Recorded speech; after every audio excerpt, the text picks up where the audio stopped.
Hi Meena, how are you? Are you able to hear me?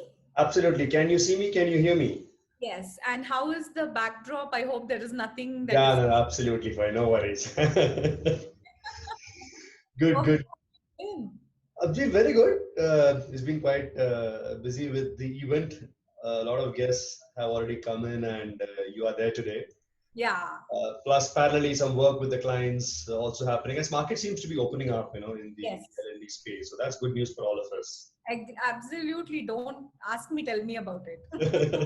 Isn't it? So there was a period when there was an absolute lull for even conversations. Then it moved on to some conversations. Now the conversation seems to be moving to at least RFPs, which is good Absolutely. progress forward, Absolutely. Absolutely. isn't it? So I know I'm also seeing the same kind of shift happening. And Hmm. for us, however, a couple of those started from learning and translated into HR projects for 6 months. Hmm. So it's interesting to see that kind of a route that people are taking also. I Right. guess the minute they meet you, then conversations shift. Yeah. Yeah. So that's what we are experiencing as well, Rajiv. Lovely, lovely. How was your initial 1.5 months with the organization? It has been good because one thing is leading to the other, and like Mm. most places you do see people challenges are the least Mm. common multiple that we should be Yeah. focusing on, so you do see that. Mm. Seems interesting, and like you rightly said, opening up for the better. Very good. All right. So thank you so much, first of all, for accepting the invite to coming on this particular event and joining the force, Meena. No problem. We have known each other for a good number of years. I'm happy to have you formally first time on an event like this. So thank you so much.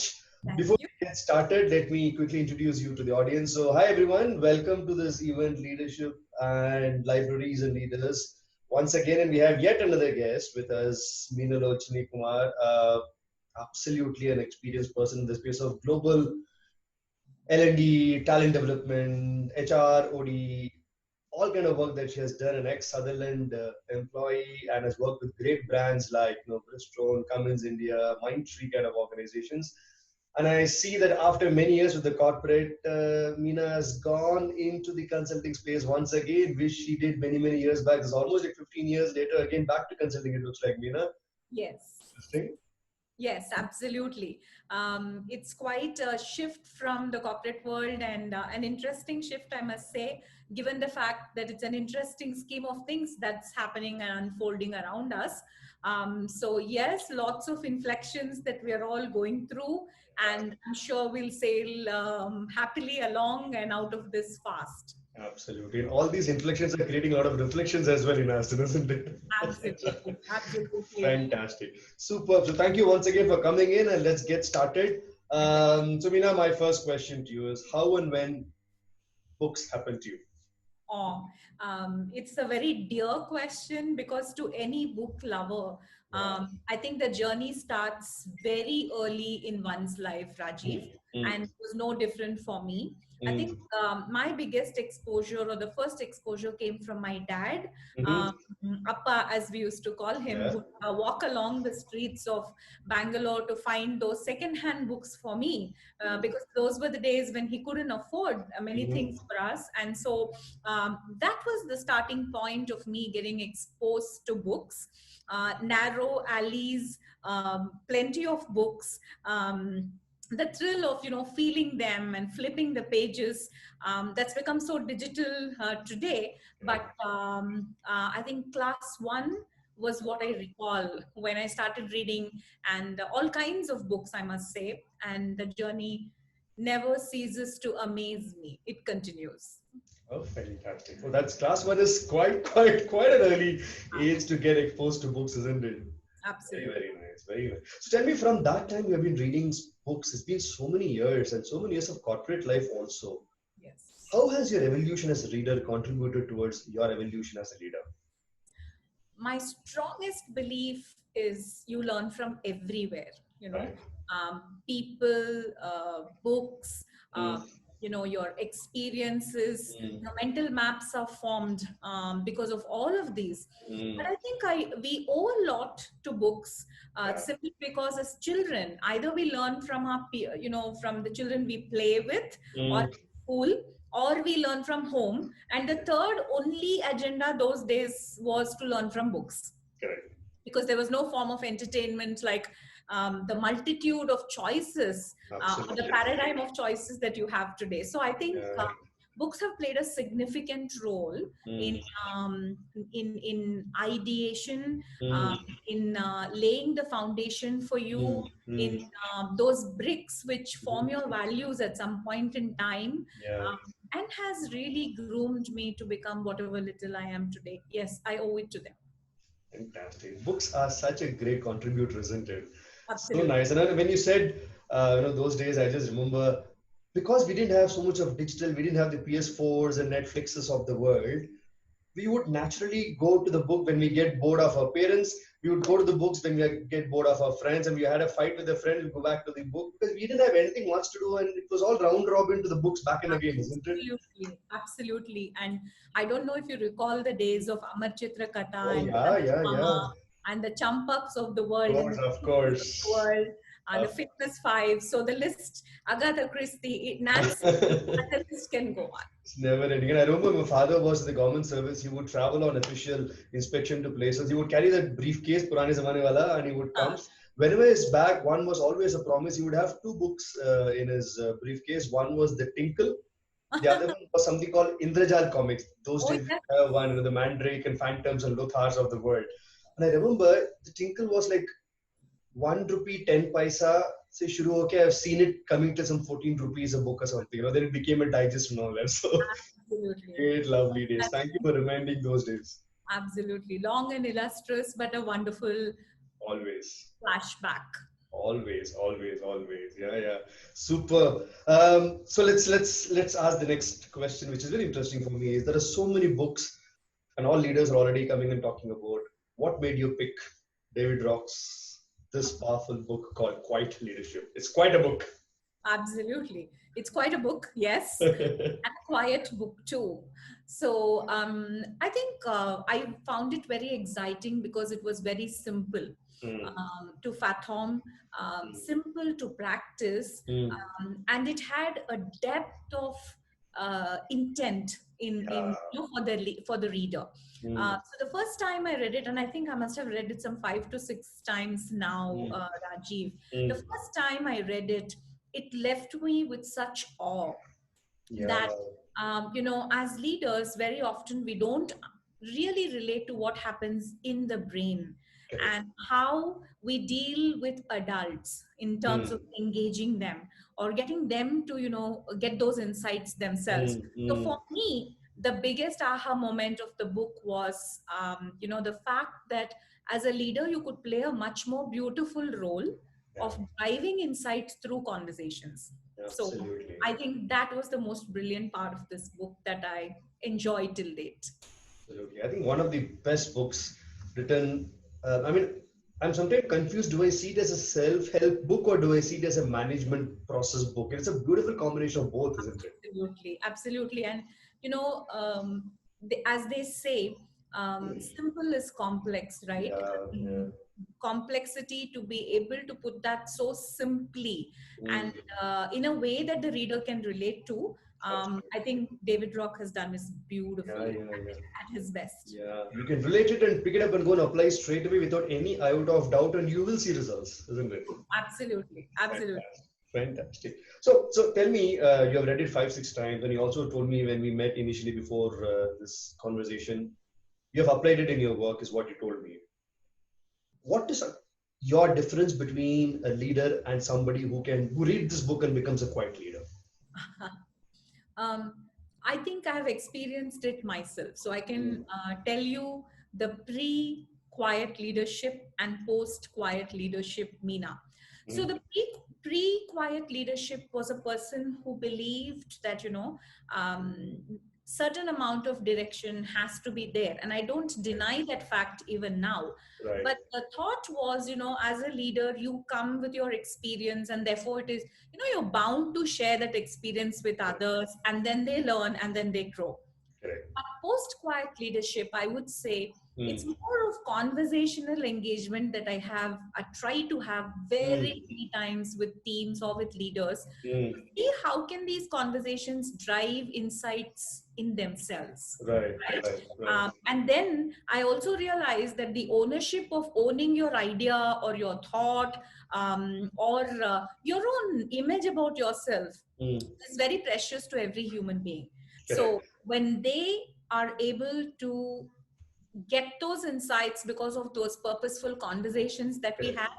had, it's a brilliant moment for them, and it was a brilliant moment for me. So that is how the pre and the post quiet leadership has helped me in my career, Rajiv. Now you can clearly see the difference, isn't it? Yes, very much. How interesting. It's such a powerful book. Lovely. One of the things that he talks about is this making a shift for leaders from what people are thinking to why people are thinking. For the budding leaders who are listening to you, Meena, with your vast experience, please tell us, why should leaders make this shift in their Like I said, sometimes it is important to drive accountability in teams and realize that, as you move up the leadership level, the challenges that you will find in, driving accountability becomes very critical for a leader. But very often you don't know which direction you need to be taking to drive accountability. Correct. And one of the biggest things that I see is, how can you do that through conversations? How can you do that with insights that you have, that certain things work and certain things won't work? And how do you build ownership in people such that they're able to pull their socks and run themselves? And you can't, let me tell you from the multitude of years of experience, I can tell you this much, that you cannot get adults to do what you want, because they come with a mind of their own. They have their own mental maps, and how are you able to allow them to connect with that mental map themselves is very important. For example, you take an advertisement, any advertisement. Each of our emotions to that advertisement is different, right? If you see the what was the ad which had the dog, the pup, was it Hutchison? Yeah. Right? Yeah. So for me it was more of the nurturing that I saw. Whereas when I spoke to multitudes of people, they said it was the pup itself, and somewhere they felt it was love, it was affection, it was animal. So I think the emotions that each of us come is coming from a space where we all come with our own mental map. And at the workplace, it becomes very important that people identify their mental maps, find those relationships or networks, as David Rock says, to kind of really achieve what they want. So it's very critical for budding leaders to understand that being directional is great, but driving insights for the other person through conversations is very beneficial. Yeah. The more the person feels that he or she needs to do, I think they would automatically do, isn't it? Absolutely. Yeah, it's such a powerful concept. Simon Sinek in his book Start With Why talks about a very powerful concept or a statement. He says, energy motivates, but charisma inspires. Absolutely.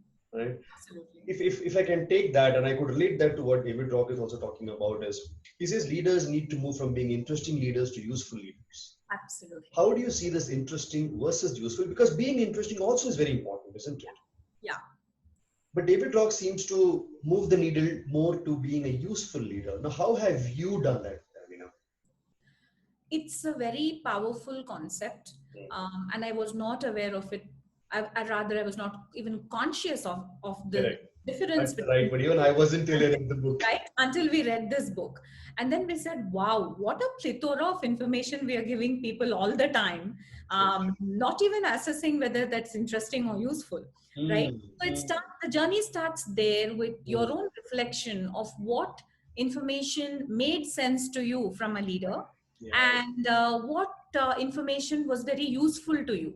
And you naturally gravitate to the useful information because that is what has seen impact for you, whether it is in your own work or whether it is in driving or leading teams, right? So to answer your question, information versus useful, today let's take a step back and look at the quantum of information that hits us every minute. And we are living in an attention era where you have a plethora of information, but you don't have time to even pay attention for 2 seconds, 2 minutes. All your crunched version of books, the 2 minute videos, everything in the world is adapting to the way our brain is refusing to be attentive beyond a certain point in time. And therefore, given this crunch of time that not only leaders, but everybody in organizations face, it becomes very important to drive an energy and focus on useful information than, giving away information in plenty. And that is where you must probably choose what information is most useful for me and for others.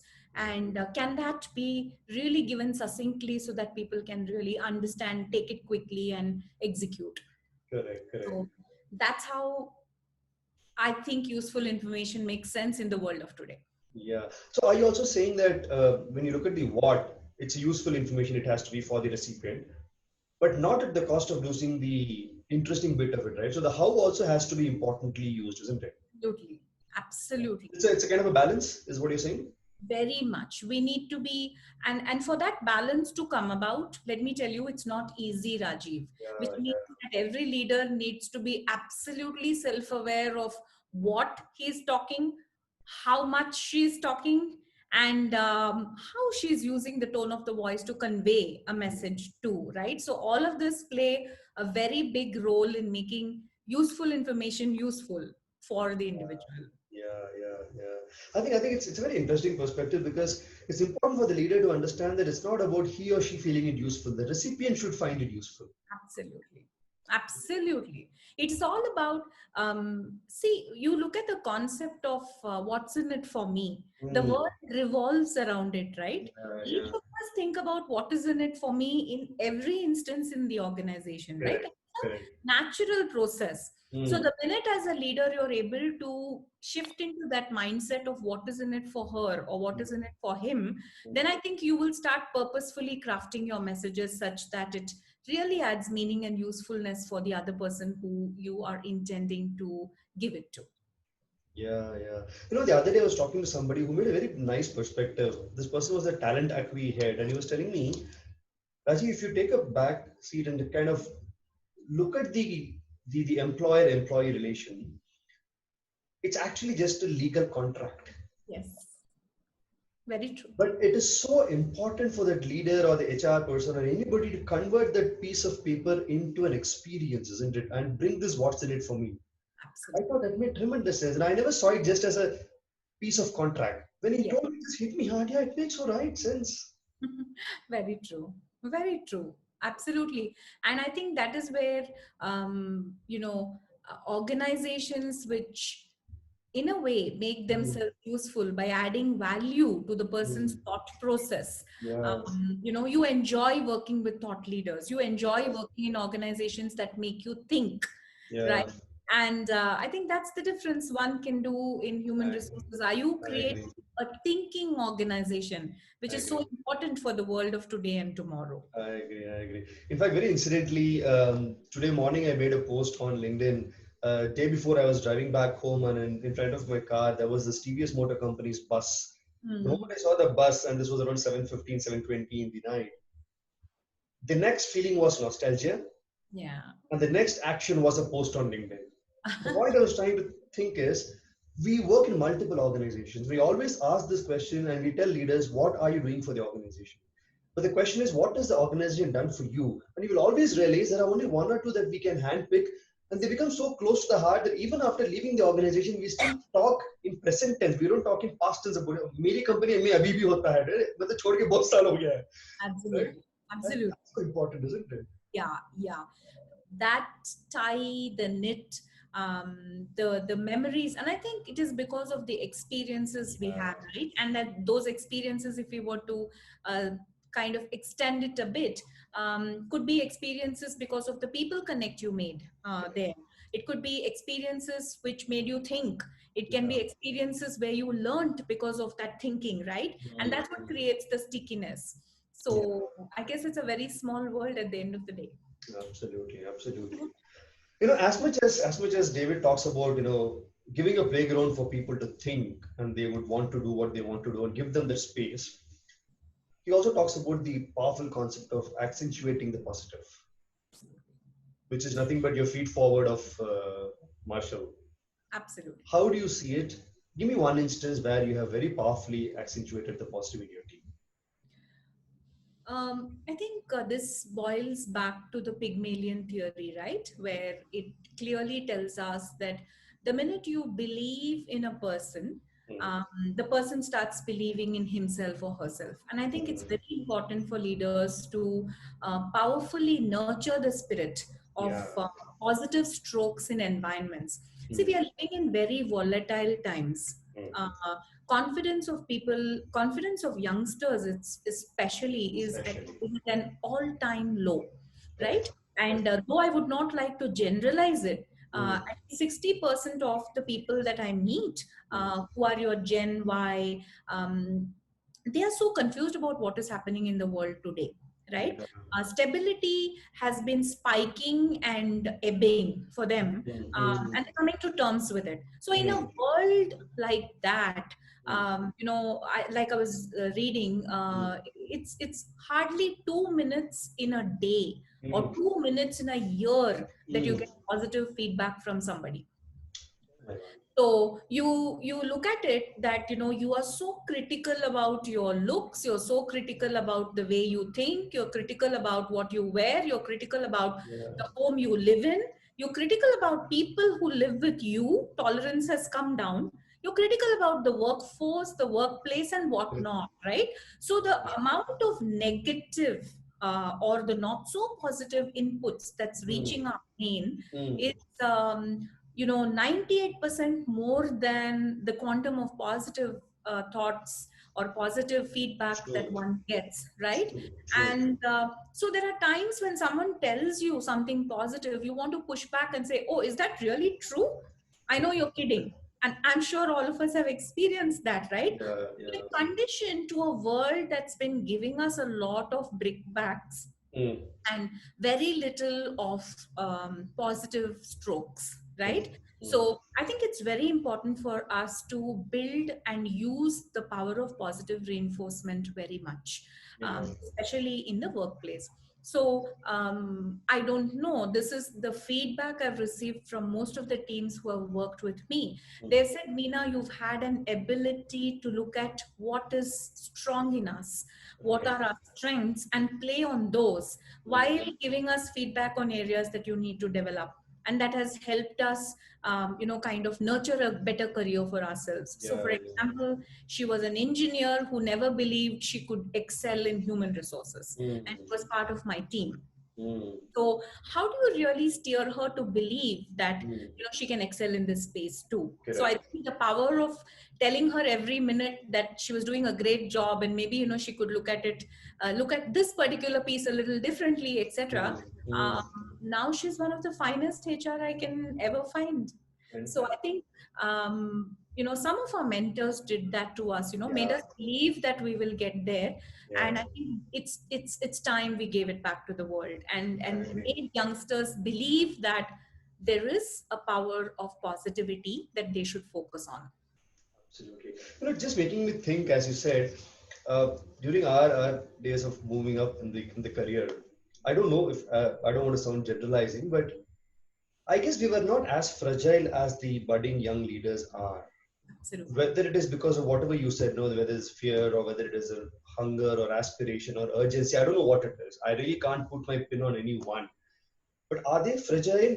Yeah, because they are critical of so many other things. I don't think we were. Yeah. But probably the job of our leaders was easier than the job of the current leaders, isn't it? Absolutely. Absolutely. We did not need anybody to come and kind of tell us that we were good or we were bad or that we could do. We expected acknowledgement and appreciation, but we never doubted ourselves as much as children are doubting themselves today. So the self-doubt part of it is very high in the world that we are living, and that really tells us why we need to be thinking and behaving more positively, so that we can spread that around. Yeah, I know. I just think those days were so peaceful, so calm, right? Itna tension nahi tha. Today's my kids, my God, the kind of a pressure they have is crazy. You know, my daughter last year comes and tells me, Dad, it's high time we move and pick up a Mercedes Benz because Arpita, my friend's father, has got a Benz. I said, are you crazy? This is like, oh my God. In my days, I had one Natraj pencil and my father would tell me, till it comes to 1 inch or 2 inch where you can't hold it, don't come to me for another pencil. Absolutely. It is a paradigm of choices that many have. Everybody seems to be having 4 jobs in their hands and wanting to choose the best one and still not happy with once they enter that place, right? So that is the reality, and that's why we need to also teach a lot of people, especially at work, the art of being contented and happy, which is very aligned to thinking positively. Absolutely. Yeah. I think you should, I don't know if you know Ashish Ambasta on LinkedIn. You know him, right? Yeah, he does some good work in the space of happiness. Yeah, absolutely. So tell me, another powerful thing that David talks about, which I'm sure you also would like, is speaking with intent. Yeah. For me, it's a phrase that all of us know. But when I read it and the way David expands it across the pages, I thought it was deep. Yes. Very true, because everything stems from intent at the end of the day. When we look at it, what are our words implying for the other human being in front of us? That's a very insightful message that David leaves us with, right? So if you remember the picture where the person speaking to us is looking at a problem, you as a leader are looking at the person, thinking of how can I improve his thinking, rather than looking at the problem. And I think so speaking with intent is about making sure that you're using terminologies, words that are simple, clear to understand, at the same time very succinct. We don't want to be using camouflaged, long language, long sentences, which can spin a person in terms of misunderstanding, right? So I think there are 3 things that one needs to remember. One is, are you able to create the powerful thought process through the conversation that you're having? Second, are you keeping the conversation succinct for the person to be able to grasp and understand what you're saying? And thirdly, I think it is about how are you bringing a solution-oriented thinking through the intent of conversations. So I think these 3 are very important everywhere. Forget about the workplace, everywhere. Yeah, absolutely. I mean, if we don't keep it simple and succinct, I think first of all the person may not grasp. Forget about assimilation and forget about reproduction after that. So that nothing is going to come out in terms of deliverables, isn't it? Absolutely. I agree. I think somewhere simplicity also seems to be not prevalent in multiple spaces of leadership. You know, I go to multiple forums, I listen to multiple people. I think we need to get back to that simplicity, isn't it? Yes. While a lot of things will change and evolve in the HR space, it's fundamental to understand that people don't change much. As I say, the 3 A's of accepting, acknowledging, and appreciating, none of the 3 has changed, though the world has evolved over a last 100 billion years probably. So the question that we as HR leaders must definitely consider is our conversation and is our purpose in the organization aligned to these 3, where we are able to create a culture of acceptance, we are able to acknowledge whatever a person brings to the table, and we're able to appreciate and write on the positives that David talks about as well. Absolutely. One of the guests in this series was also talking about 2 things which the person mentioned is non-negotiable for him or her to which has moved the person ahead in their own journey of leadership is gratitude and appreciation, Absolutely. which has come to her over the years and she has given it back to the environment. I thought it made tremendous sense. Absolutely. This is what Absolutely. you're also talking about. Absolutely.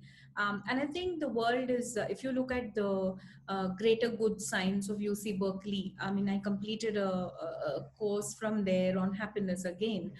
One of the strongest things that, they talk about is your ability to be grateful for even the little things. And it definitely brings about a shift in the way you look at your life, Yeah. events and experiences. And I think it is not new in the Indian context. We've been exposed to that. Our ancestors were pretty grateful, pretty content, and pretty happy, and they lived a Yes. Spartan life. Yeah. I think the world is going back to those concepts. I agree. And yes, I agree. I agree. I remember when I was in my fifth standard, that was when Bata had introduced the power shoes sports.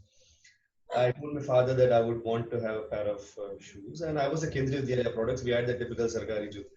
So he said, okay, we'll figure out. So we went to the shop and went and looked around, and the power was 347 rupees. I distinctly remember the price tag, 347. He said, 347 a pair of shoes? Are you nuts? No way. I said, one, please. I said, no.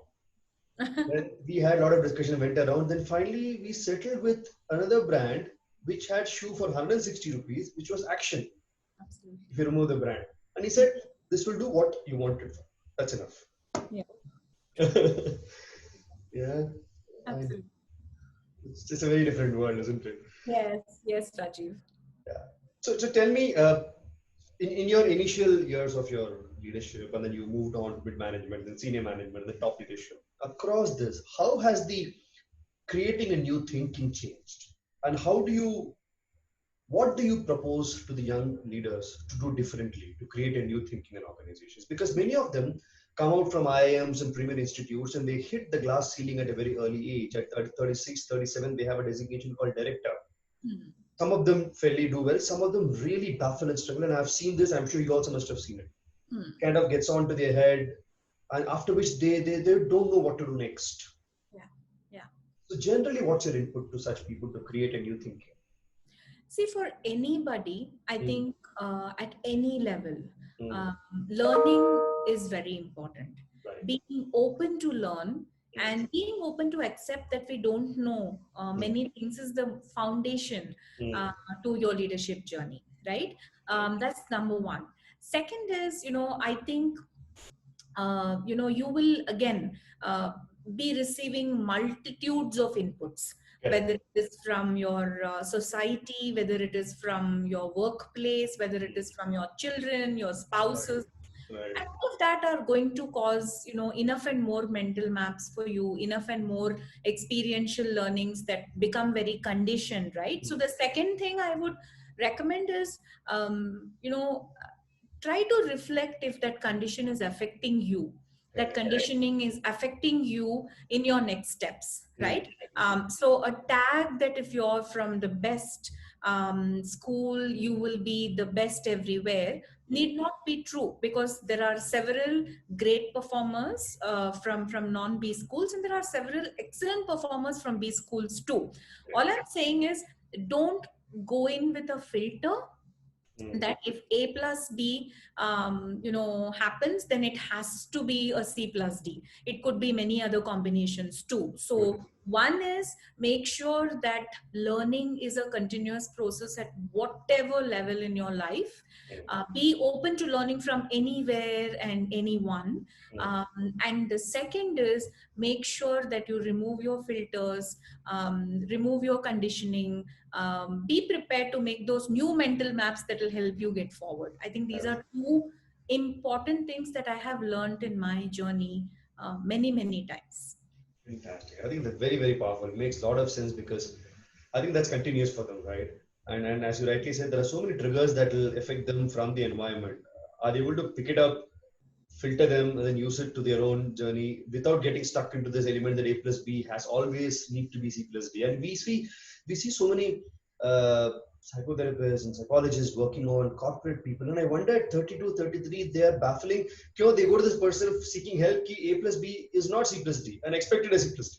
Yes, true, true.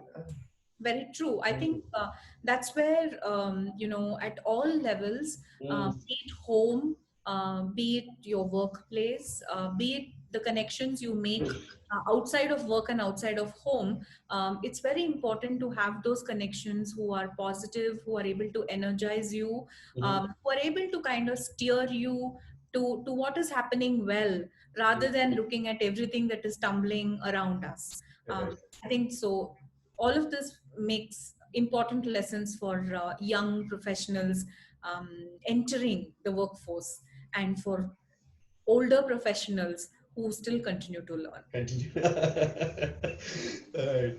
So tell me, one biggest achievement of yours that you have done and you've achieved based on the power of this book that you actually picked and applied. So I think, while many aspects of this book impacted me, influenced me, and groomed me differently. Mhm. As they say, dancing in the shadows. I think David was dancing in the shadows as I was being groomed. One important aspect is the power of driving those insights. Mm. People. Because as you emerge as a leader, and you continuously evolve as a leader, let me tell you that, Yeah. and it better be that way. Right. So as you evolve as a leader, the biggest insight for me is, Mm. how do I drive insights for people Lovely. when we have those engaging conversations. So the minute somebody looks away from my eye, or the Mm. minute somebody is continuously rambling without silence as one of the pause, or hitting the pause button, I Mm. start thinking, was my question clear enough? have Beautiful. i have I kind of got the person to think, or have I let Mm. him astray? So I never think the other person is talking too much. I Mm. think, should I have asked the question a different way? Yeah. Must I have worded it differently? So Yeah. that's been my biggest influence in leadership. Beautiful. I think you beautifully said that because as they say, when it comes to communication, the 100% accountability is on the sender, zero on the receiver. Absolutely, absolutely.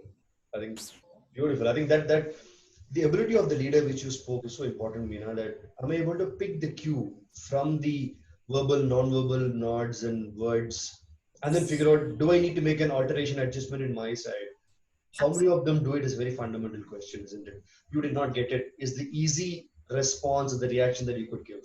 Absolutely, absolutely. And that again goes the negative spiral that we spoke about. And it's so Exactly. important to stay in the positive continuum, the spectrum of creating positive moments and experiences, those positive aha moments for the person who is in front of us, for us to really get the best out of the individual. So, yes, conversations for insights. That's been my biggest takeaway from quiet leadership. Lovely, lovely, lovely. So, last but one question as we come to the closure of this conversation. It's very interesting. I don't want to leave it, but constraint of time. Um, Again, the budding leaders. We'll go back to them, and the focus is on them. Right. A lot of distractions around books, audibles, Kindles, multiple things, Netflixes of the world, etc. What is your one biggest laser focused advice to them when it comes to reading as a habit? Read anything you can lay your hands on. Try to focus on books that will positively accentuate you. Mm-hmm. While reading fiction is a Mm. wonderful thing to do, because you can learn a lesson or two from that as well. And it's not Mm. that we have thrived without it, Yeah. but there are so many useful books in the world. And do not judge the book by its cover. That's what I would Yeah. say. Yeah. Read, read, and you don't know what you will learn from each of it, because I think our life is like a book. Each of us has a story. So, like you learn from people and from stories, learn from a book and its story too. Absolutely. Thank you so much for that final statement. Because over the time I've realized this that all the great leaders that I've met and spoken with over the last so many years of my career and personal life, I've come to understand that they're all great leaders, and by design, they're great readers of books as well. Yes. And not by default, by design. They must have started by default, but they stayed on to the course. Yes. And by design, they ended up being great readers. So it's kind of definitely a fact. I don't know if I'm a great leader, but yes, books have helped me for sure. Right, super. Greatness is a very relative word. Yeah. So thank you so much. My last question is, how did you enjoy this conversation on leaders and libraries, and your final input on the concept of helping organizations and leaders finding the leader in themselves through books, which is what the leadership elements does. What's your take on that? I think one, it's a brilliant concept from what I can see, because the population of people who read is dwindling. Libraries are dwindling. The touch and feel of books, most children don't know because everything is very digital. So I would still say, if you're able to propel the habit of reading, you're already creating a world that's going to be filled with knowledgeable people who can lead a very mature life. And that way, there's a lot of connect between books and the society that we create. So Right. I think it's a yeoman job that your organization is doing, Rajiv, and reviewing these books, getting us to start reflecting on our own leadership lessons, is a beautiful thing for a leader, because we don't have time to hit the pause button and do this very often, unless you push the meeting button to us and say that. So thank you Thank for this you. opportunity. I think it's a brilliant concept, and I'm sure the world needs it. Thank you so much. I mean, it makes a lot of sense coming from you, the acclaimed leader that you are. That's exactly what my why is. From the golden circle of Simon, how can I, as an organization, which became a business model from my passion for books, if I Beautiful. can go and make one person go and pick up that book which he or she has been dusting it on the table and read, I think the very why and purpose of the organization is met. Beautiful. And off late, what's been nice is, again, going back to the accentuating the positive. I've had multiple people calling me. I had one person calling me 2 weeks back and saying, Rajiv, I read this book, Four Disciplines of Execution, after so many years. Thank you for rekindling the habit of reading. And I realized that I read this book 15 years back, 12 years back. I should have read it in between. I've moved up on a couple of strategies. I'm going to go back and rework on it. And this person is a global CHRO. It makes tremendous sense. Why would the person call from Sri Lanka on a WhatsApp and tell this to me? You could have just ignored. I said, this is beautiful. Yeah. See, you already started touching the lives of people. And so, great, Rajiv. Continue to do the wonderful work that you're doing, and wishing you the very, very best. Thank you so much. Same likewise, wishing you the very, very best in the second stint in the consulting space. We need great corporate people like you in the consulting space. There are many people on the road walking and calling themselves consultants. How many of them know the structure, know the business, know the entire element of how to put things together, and also execute it beautifully is a question mark, because I've been on consulting space for a long, long time. So thank you for joining the force. Thank you. Thank you, Rajiv. Good luck. Thank you. Same to you. See you soon. Yep. Bye-bye. Bye.